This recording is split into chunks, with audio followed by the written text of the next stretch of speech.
Hello friends, एक बार फिर से आप सबका स्वागत है हमारे यूट्यूब चैनल @लक्ष्मी24 क्लासेस पर। और जैसे कि पता है हम भौतिक भूगोल का क्लास कर रहे हैं, तो आज इस क्रम में हम इससे पहले जो है आंतरजात बल और बहिर्जात बल को खत्म कर चुके हैं। और अब आगे जो हम लोग करने जा रहे हैं वो है महाद्वीप एवं प्रमुख प्रायद्वीप। महाद्वीप एवं प्रमुख प्रायद्वीप, भूपटल के विभिन्न उच्चावच। तो सबसे पहले इसमें कुछ टर्म है जो हमें समझना आवश्यक है। जैसे कि हमारे जो चैप्टर के नाम है उसमें ही एक लिखा है महाद्वीप एवं प्रमुख प्रायद्वीप। तो हमें ये दो टर्म को समझना जरूरी है कि एक तो महाद्वीप क्या होता है और दूसरा प्रायद्वीप क्या होता है, तीसरा द्वीप क्या होता है। और जो एक और शब्द की जरूरत होगी वो होगी जल संधि। तो दोस्तों सबसे पहले हम इन सब टर्मों का पहले देख लेते हैं क्या मतलब है, इसके बारे में समझते हैं, फिर अपने चैप्टर में हम लोग आगे बढ़ेंगे। तो आज का सिर्फ ये चैप्टर जो है कुछ आप लोगों का बेसिक तैयार करने के लिए भी है, और फिर और मैपिंग का चैप्टर है। तो आप लोगों से अनुरोध है कि इस चैप्टर को पढ़ने से पहले आप अपने पास एक मैप को जरूर रखें। अगर आप एक मैप को अपने पास रखते हैं तो इस चैप्टर को समझना आसान होगा।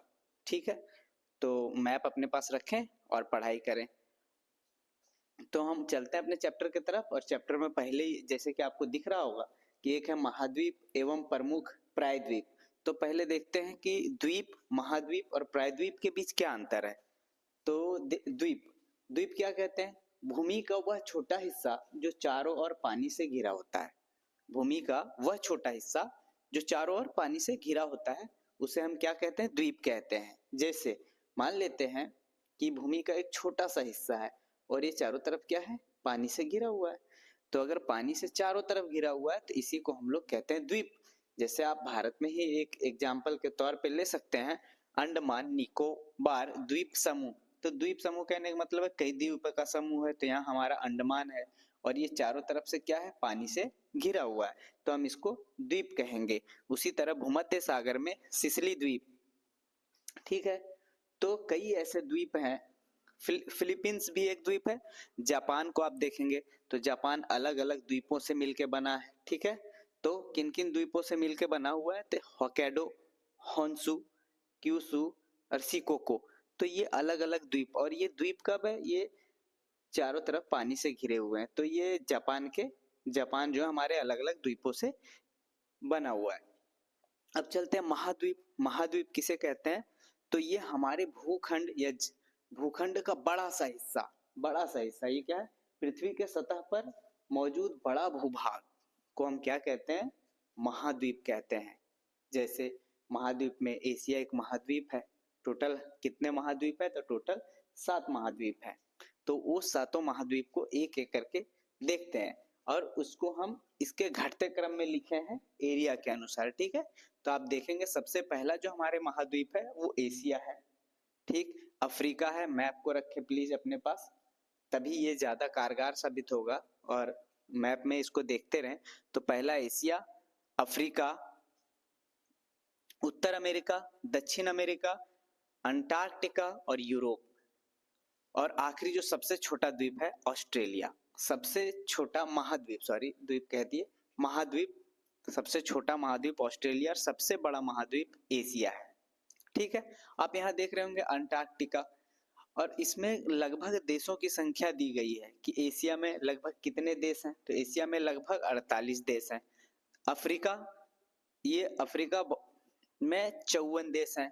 इसी तरह उत्तर अमेरिका में 3, दक्षिण अमेरिका में 12, अंटार्कटिका ये अकेला है, तो इसमें कोई और देश नहीं होगा, तो ये सिंगल है। और इस पे एक ऐसा महाद्वीप है जिसपे कोई रहता नहीं है। ठीक है, ये कहलाता है पृथ्वी के सबसे बड़ा कोल्ड डेजर्ट।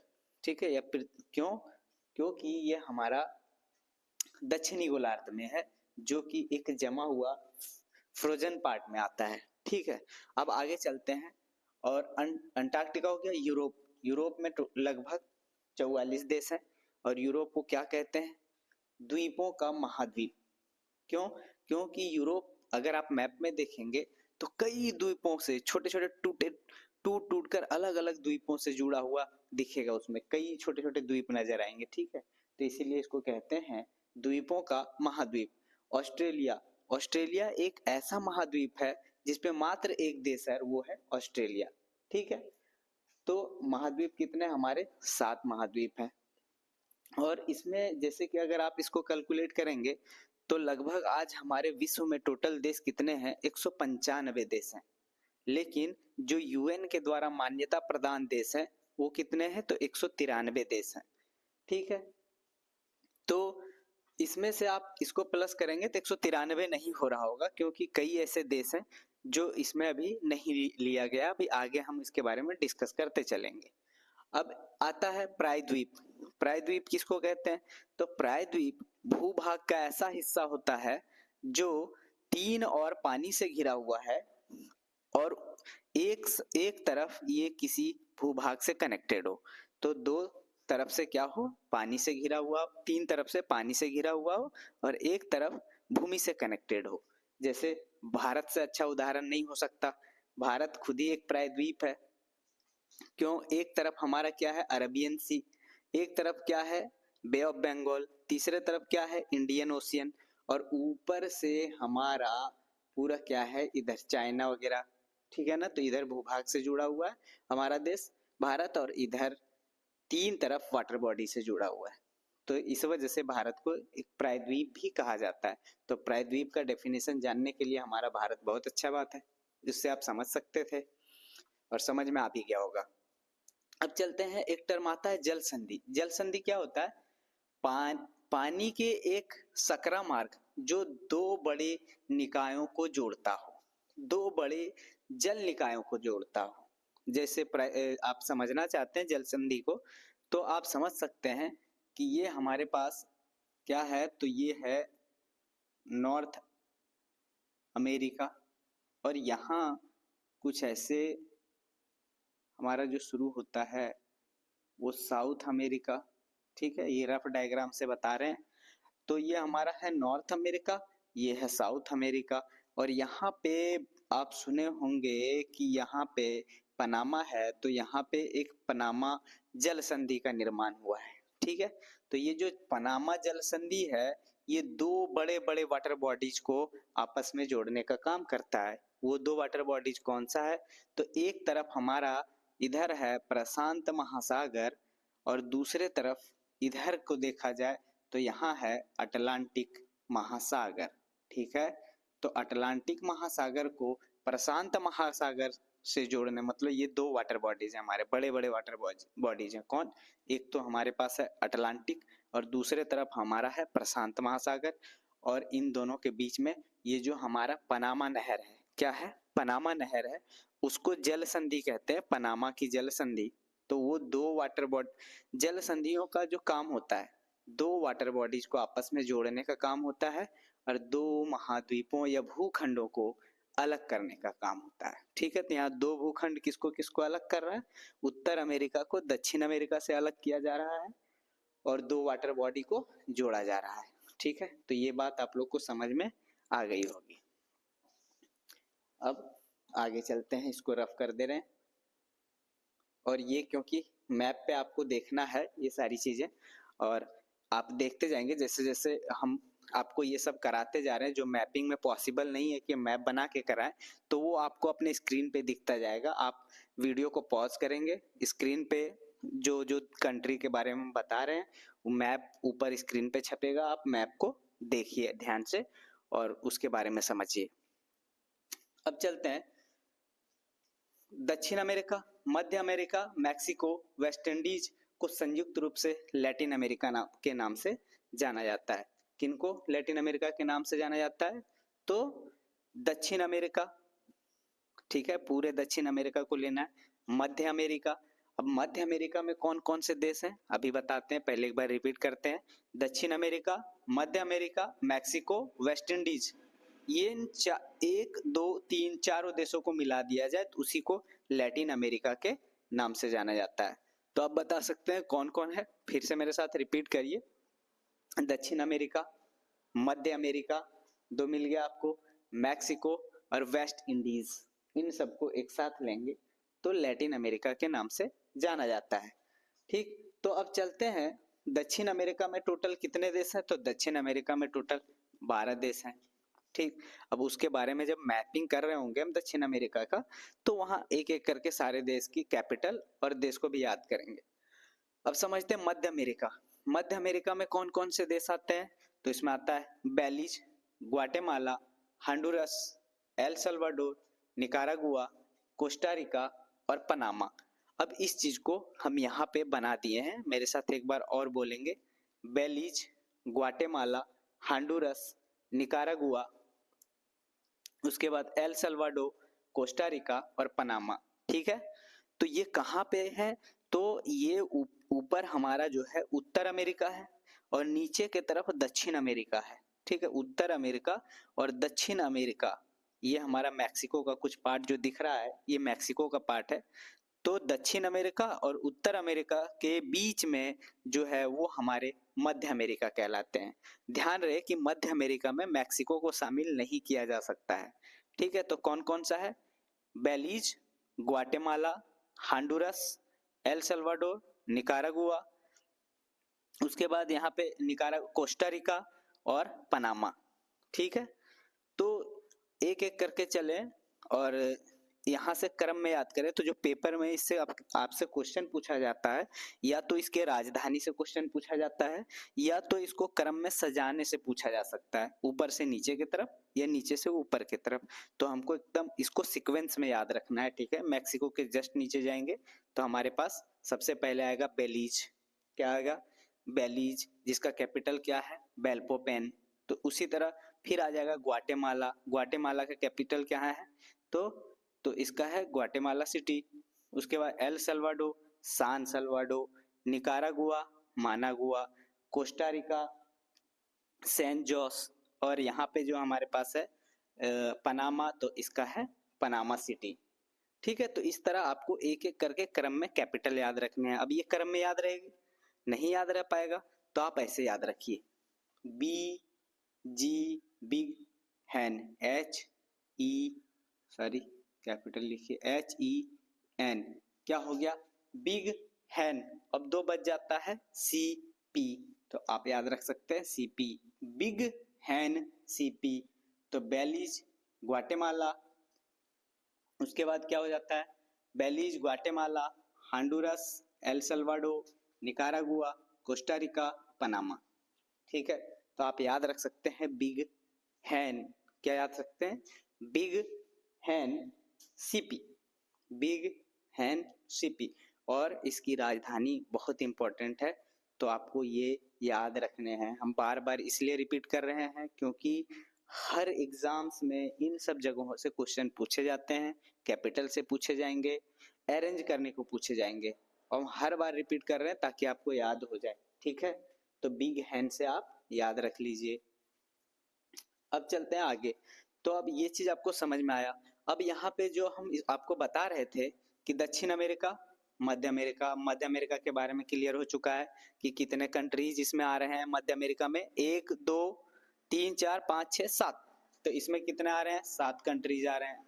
अब एक आता है मैक्सिको, जो कि लैटिन अमेरिका में तो आता है पर ये मध्य अमेरिका का हिस्सा नहीं है। ये ध्यान रहे कि मध्य अमेरिका में आपको मैक्सिको को नहीं रखना है। उसके बाद चलेंगे वेस्ट इंडीज। वेस्ट इंडीज क्या है भाई, तो वेस्ट इंडीज अगर हम देखें तो यहाँ पे हमारा है कैरेबियन सी, और कैरेबियन सी है, और कैरेबियन सी में जिन जिन छोटे छोटे देश को हम देखेंगे, आप मैप सामने रखें और आप देखेंगे, अब अगर हम बना दें तो यहाँ पे हमारा यहाँ है नॉर्थ अमेरिका, कुछ ऐसे बनाइए, हमसे मतलब मैपिंग तो नहीं हो पा रहा है, तो ये नॉर्थ अमेरिका थोड़ा और अच्छे से बनाए।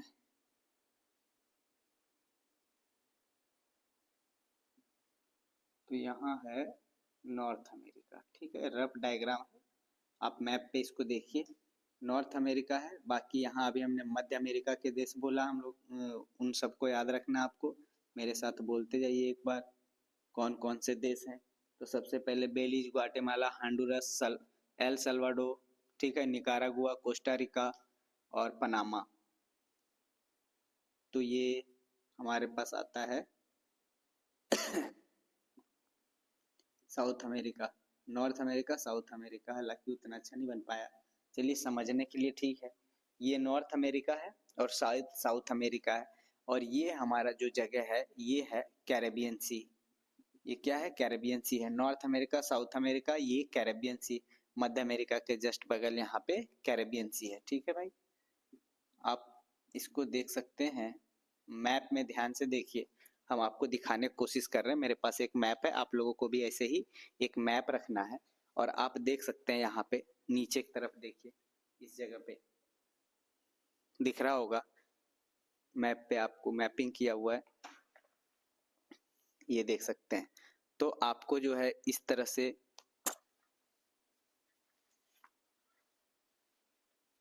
ये देखिए, मेरी उंगली जहाँ पे है, तो इस जगह पे आप देखेंगे, जब आप अमेरिका के मैप लेंगे और इसके नीचे देखेंगे तो आप सभी लोग मैप रखेंगे तो ज़्यादा समझ में आएगा इससे। ठीक है, तो मैप रखिए।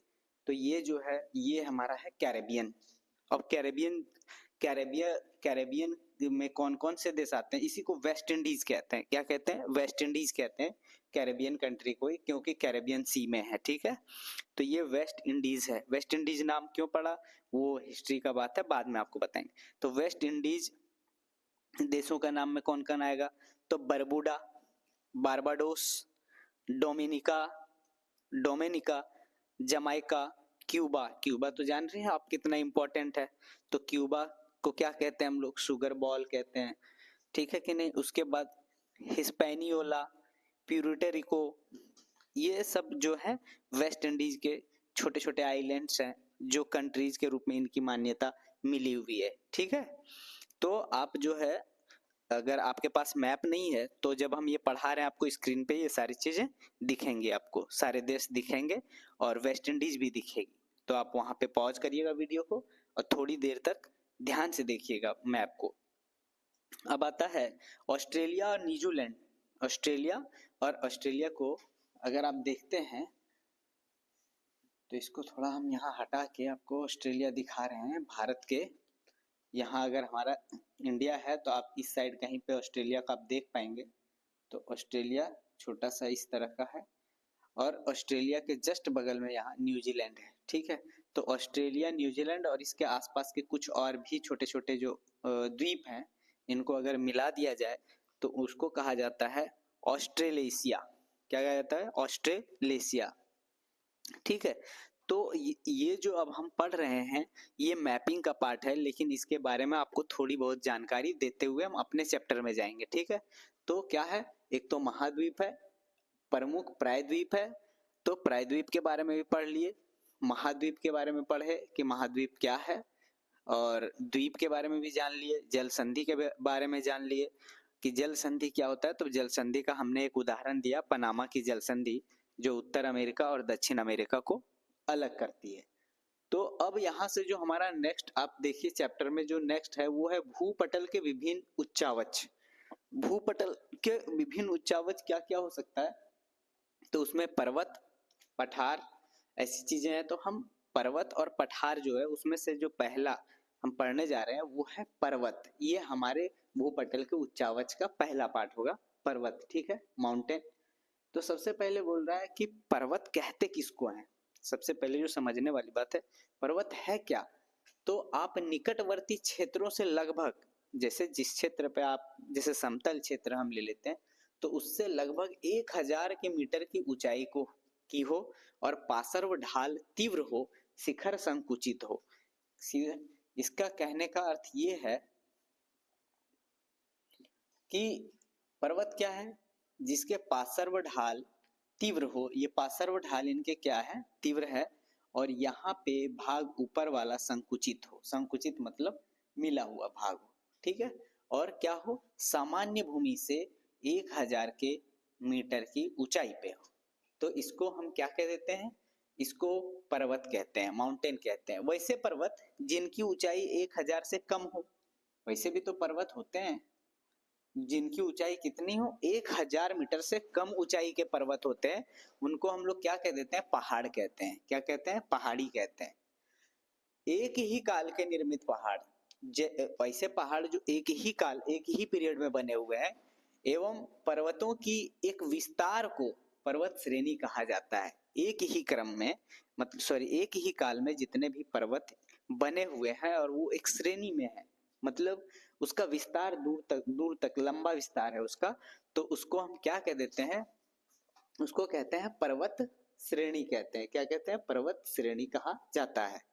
लेकिन कुछ ऐसे भी पर्वतों की श्रेणियां बनी हुई हैं जो अलग अलग काल में निर्मित चट्टान और पहाड़ हैं उसके अंदर, ठीक है, अलग अलग काल में उनका निर्माण हुआ है, ठीक है। तो उन अलग अलग काल में, इसके बारे में हम लोग आगे पढ़ेंगे कि अलग अलग काल कौन सा है, जैसे कि कोई जो है कैलोडियन है, मेसोजोइक काल है ना, तो इस तरह करके अलग अलग काल में निर्माण हुए उनके। तो अलग अलग युग के पर्वत एवं पहाड़ियों के पर्वत श्रेणी को क्या कहा जाता है? पर्वत समूह कहा जाता है। अलग अलग काल में या तो पहाड़ी हो या फिर पर्वत हो, उनका निर्माण है, तो उसे हम क्या कह देते हैं? पर्वत समूह कह देते हैं। और कई पर्वत समूहों को मिला दिया जाए, कई पर्वत समूहों को मिलाकर उसको हम क्या कहते हैं? तो उसको कार्डिलेरा कहते हैं। कई पर्वत के समूहों को मिला दिया जाए तो कार्डिलेरा कहते हैं। इसका बेस्ट एग्जाम्पल आप कहाँ पे देख सकते हैं कार्डिलेरा का? तो इसका बेस्ट एग्जाम्पल आप नॉर्थ अमेरिका में ही देख पाएंगे। ये हमारा नॉर्थ अमेरिका है, आप मैप पे देखिएगा, हम नॉर्थ अमेरिका बना रहे हैं, आप लोग मैप रखेंगे तो यहाँ पे आप देखेंगे, तो यहाँ कौन सा पर्वत है? तो रोंकी पर्वत की श्रेणियां हैं, ठीक है। क्या है? रोंकी पर्वत की अलग अलग काल में बनी हुई श्रेणियां हैं। किसकी समूह है? ये पूरे माउंटेन का समूह है, जो कि सब अलग अलग पीरियड में बने हुए हैं और सब एक दूसरे के कैसे हैं? समानांतर हैं। तो इस तरह से इसको हम क्या कह देते हैं? इसको हम कार्डिलेरा कह देते हैं, ठीक है।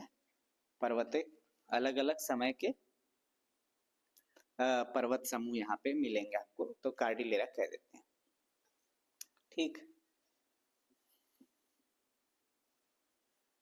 तो ये आगे चलते हैं हम लोग और बात करते हैं पर्वतों का वर्गीकरण, जो कि पिछले हम लोग क्लासेस में पढ़ चुके हैं कि पर्वतों का वर्गीकरण, जिसमें हम लोग प्लेट्स के बारे में अध्ययन कर रहे थे, वहां पे संरचना के आधार पे पर्वतों का निर्माण। तो संरचना के आधार पे जो पर्वतों का है वो अलग अलग पर्वत का निर्माण है, जिसमें हम लोगों को जो पढ़ना है वो टोटल 7 तरीके के पर्वत के निर्माण को पढ़ने हैं। सबसे पहले मोड़दार या वलित पर्वत, जिसको हम लोग फोल्ड माउंटेन कहते हैं, ठीक है। तो सबसे पहला जो हम पढ़ रहे हैं वो मोड़दार वलित पर्वत है। और जो हम इसमें उदाहरण दे रहे हैं आपको स्क्रीन पे देखने को मिलेगा, ठीक है। उदाहरण के साथ साथ आपको इस माउंटेन के वो पिक्चर दिखेंगे, तो और आपको जो है लोकेशन भी दिखेगा वर्ल्ड मैप के अंदर कि ये सब जो हम माउंटेन के बारे में बता रहे हैं वो माउंटेन कहाँ है, तो आप स्क्रीन पे भी रोक के देख लें, ठीक है। हम बार बार आपको बोल रहे हैं। इसमें अनेक अभिनतियां एवं अपनतियां पाई जाती हैं। अभिनति और अपनति क्या है? जो फॉल्ट माउंटेन कैसा होता है? फॉल्ट माउंटेन कुछ इस तरह के निर्माण होता है, ठीक है। तो इसका जो उठा हुआ भाग है उसको अपनति कहते हैं, और जो गहरा भाग है उसी को हम अभिनीति कहते हैं, ठीक है। तो इसका उदाहरण कहाँ देखने को मिलेगा? इस तरह के पहाड़, मोड़दार पहाड़, वलित पहाड़, इसके बारे में आपको पहले ही बताए हैं कि वलित पहाड़ कैसे होता है, बनता कैसे है। तो इसके आंतरिक बल, मतलब हमारे प्लेट के ऊपर नीचे से बल लगता है, या फिर दो प्लेट आपस में टक्कर हो रहे होते हैं तो वलित हो जाता है। क्या हो जाता है? खड़ा हो जाता है, वलित पर्वत का निर्माण करता है, ठीक। मतलब या तो नीचे से बल लग रहा हो या दो आपस में टकरा रहे होंगे, ठीक है कि नहीं। क्या हो रहा होगा? इनका अभिसरण हो रहा होगा। तो कौन कौन इसका बेस्ट एग्जाम्पल देखने को मिल रहा है? तो हिमालय। हिमालय का पर्वत कहाँ है भाई? भारत में हिमालय का पर्वत। उसी तरह आल्प्स पर्वत, ठीक है। उसी तरह यूराल पर्वत। यूराल पर्वत मतलब एशिया और यूरोप को अलग करने वाला पर्वत श्रेणी है ये यूराल पर्वत, ठीक है। उसके बाद रोंकी पर्वत। रोंकी पर्वत के बारे में भी बताया कि दक्षिण अमेरिका की सबसे लंबी पर्वत श्रेणी है रोंकी पर्वत, ठीक है। उसके बाद आता है एंडीज पर्वत।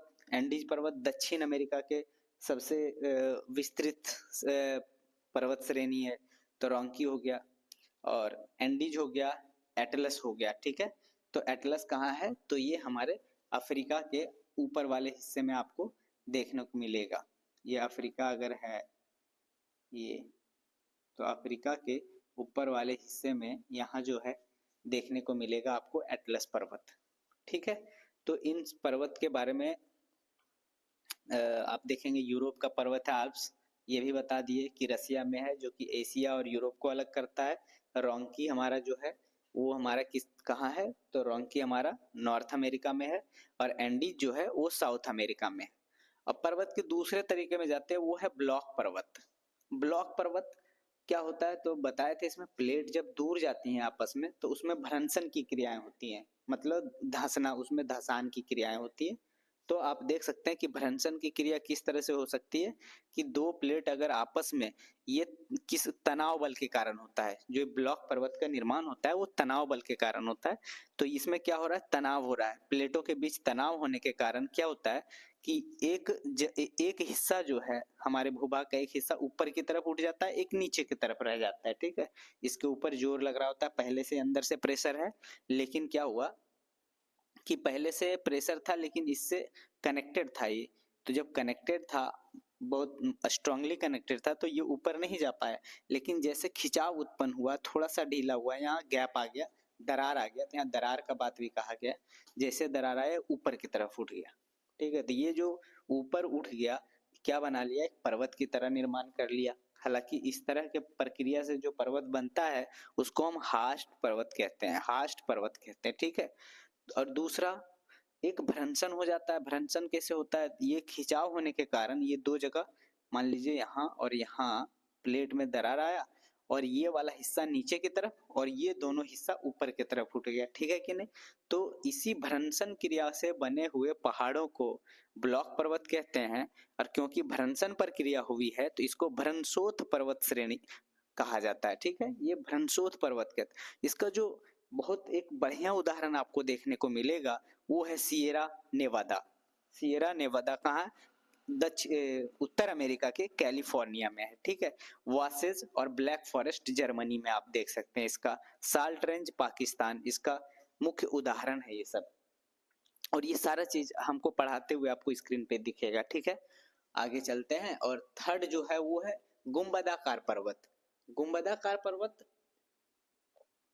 ज्वालामुखी या स्थल में उभार के कारण बनता है, उसी को हम लोग गुंबदाकार कहते हैं। अब क्या, वो गुंबदाकार कहने का मतलब है कि वो पूर्णतः ज्वालामुखी बाहर की तरफ नहीं निकल पाए, या तो निकलने के बाद क्या हुआ कि एक गुंबद के आकार का बना लिया। ठीक है, इधर नहीं दिख रहा होगा, कट रहा होगा स्क्रीन, ये दिख रहा होगा आपको। आंतरिक बल के कारण ये गुंबद नुमा संरचना का निर्माण कर लेता है। ठीक है कि नहीं, तो इसका अगर बेस्ट एग्जांपल आप देख सकते हैं तो वो क्या है, बिग हॉर्न, यूएसए में एक जगह है बिग हॉर्न, और एक दूसरा है सिनाती उभार। ये दोनों ही अमेरिका में है, और दोनों मैप पे दिखेगा आपको। ठीक है, अपने पास अगर मैप रखे हुए हैं तो ये, हालांकि ऑक्सफोर्ड के अगर मैप है तो वहां पे नहीं मिलेगा ये दोनों हिस्सा, हम आपको इसका पिक्चर बना के फोटो जो है स्क्रीन पे आपको दिखेगी। अब आता है ज्वालामुखी पर्वत। ज्वालामुखी पर्वत ऐसे पर्वत जो ज्वालामुखी उद्गार और ज्वालामुखी विस्फोट से पैदा होता है, उसे ज्वालामुखी पर्वत कहते हैं। ठीक है कि नहीं, तो उसका जो बेस्ट एग्जांपल आपके पास होगा वो क्या होगा, तो फ्यूजियामा, जापान का फ्यूजियामा। ठीक है, और कोटोपैक्सी, इक्वाडोर का कोटोपैक्सी। तो क्या है, जापान का फ्यूजियामा और इक्वाडोर के कोटोपैक्सी। ठीक, किस किस तरह के पर्वत का एग्जाम्पल है ये सब, तो ये है हमारे ज्वालामुखी पर्वत। आगे चलते हैं मिश्रित पर्वत। मिश्रित पर्वत किसे कहते हैं, तो मिश्रित पर्वत ऐसे पर्वत होते हैं जहां हम डिसाइड नहीं कर पाते हैं कि उसको किस श्रेणी में रखा जाए, मतलब वो मिक्स होता है पर्वत। ठीक है, उसमें ब्लॉक के भी कुछ अंश नजर आएंगे, गुंबदाकार भी दिखेगा, ज्वालामुखी भी दिखेगा, मतलब उसमें डिसाइड नहीं, कॉम्प्लिकेटेड होता है उसको पता कर पाना। तो ठीक है, बनावट के आधार पे बहुत जटिलता पाई जाती है। जैसे सिएरा नेवादा, सिएरा नेवादा पश्चिमी कैलिफोर्निया में है, सिएरा नेवादा इसका बेस्ट एग्जांपल है मिश्रित पर्वत का। अब आता है अवशिष्ट पर्वत। अवशिष्ट पर्वत क्या होता है, अपर्दन के कारण पर्वतों की प्रारंभिक स्थिति घर्षित हो जाती है। ठीक है, जो हमारे पर्वत की स्थिति शुरू में बनी होती है उसमें अपर्दन और घर्षण के कारण क्या होता है, वो कट जाती है। ठीक, कट जाती है मतलब उसका अपर्दन हो जाता है, और उस अपर्दन से जो निर्मित होती हैं उसी को हम कहते हैं अवशिष्ट पर्वत। जो अपर्दन से निर्मित पर्वत है उसको क्या कहते हैं? अवशिष्ट पर्वत। इसका बेस्ट एग्जाम्पल जो देखने को मिलेगा वो हमारे भारत के एग्जाम्पल है विंध्याचल, अरावली, सतपुड़ा। कौन कौन सा है? विंध्याचल, अरावली, सतपुड़ा, महादेव, पश्चिमी घाट, पूर्वी घाट, पारसनाथ। और ये आपको पूरे के पूरे इंडियन मैप पे स्क्रीन पे दिख रहा है। ठीक है, आप स्क्रीन पे देखेंगे ये सारे पर्वत हमारे इंडियन मैप के साथ दिखेगा आपको। विंध्याचल, अरावली, विंध्याचल, अरावली, सतपुड़ा, महादेव, पश्चिमी घाट, पूर्वी घाट और पारसनाथ। आपको घबराने की जरूरत नहीं है। अभी जो स्क्रीन पे आएगी मैप जो आ रहा होगा आप उस पर ध्यान देंगे। बाकी जब मैप का क्लास चल रहा होगा हम लोग का तो उस पर हम मैपिंग कर करके मैपिंग मैप बना रहे होंगे, उस पर हम पूरे माउंटेन और प्लेट्यू वगैरह दिखाएंगे मैप पे। ठीक है कि नहीं? तो घबराने की जरूरत नहीं है। आपको जितना बताया जा रहा है आप अपने पास मैप रखें, और मैप नहीं भी रख रहे हैं, अगर नहीं भी है तो ये सारी चीजें आपकी स्क्रीन पे आ रही हैं। ठीक है, आप उसको ध्यान से पॉज करिए, देखिए, याद करिए। और आप आप सबसे अनुरोध है कि आप मतलब ध्यान से पढ़ाई करिए, क्योंकि हम आपके लिए बहुत ज्यादा मेहनत कर रहे हैं। तो आप भी उसी अनुसार पढ़ाई करिए। ठीक है, धन्यवाद, जय हिंद, गुड नाइट।